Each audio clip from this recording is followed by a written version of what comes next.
Okay, let's look at all the templates that Google Sheets already has created for us. Remember how to get to these templates is you go to the grids here and you just simply choose Sheets. Now as we start across, the first one I like to show you is the attendance template.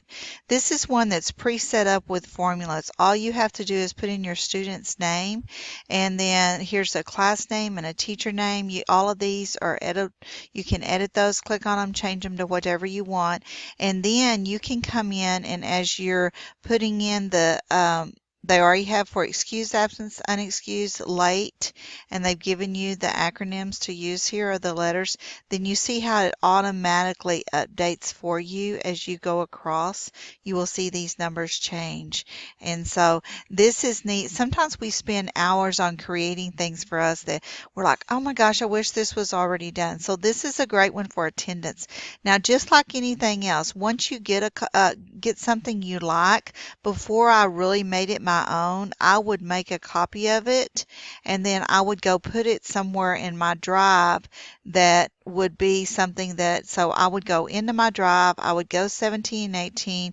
Let's say I'm going to make a new folder called Sheets because this is what we're dealing with here, and put that in a folder that you like. I'm going to put it in Sheets, and now it will come up and say a copy of the attendance. And then right here, I might change this up here to, English 101 or English first period.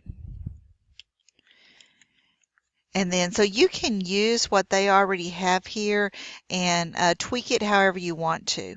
These are just built-in ones. So let's go back and look at some more. So if I come back into my attendance here, and remember, if I want to go anywhere, I can just come back into my account up here and I can switch right back to my grid. Wherever I see my grid, it's going to get me there. So we looked at the attendance. There is a grade book here. I know you've already have a grade book, but this might be something that you want to you look at. There's a to-do list. There's calendars. A lot of times we need to just print calendars. And so there's also one set up here for you that you can print.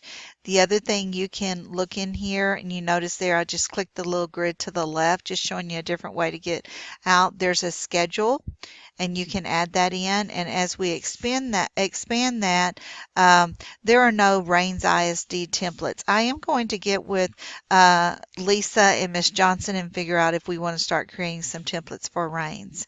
So here we go. We have all sorts of different planners that you might use. The first ones I did show you were mostly for education, but as you go through, you're going to see a ton of different templates already made for you. Expense reports, purchase orders, and you can have your students use these as well as you as an instructor. You can have your students use these to submit some applications or some documents to you. Okay, so this is the quick review of Google Sheets, and we will have a project. On the project, you will create one, and then you will also use a template. So I will have those instructions out there for you. Thanks.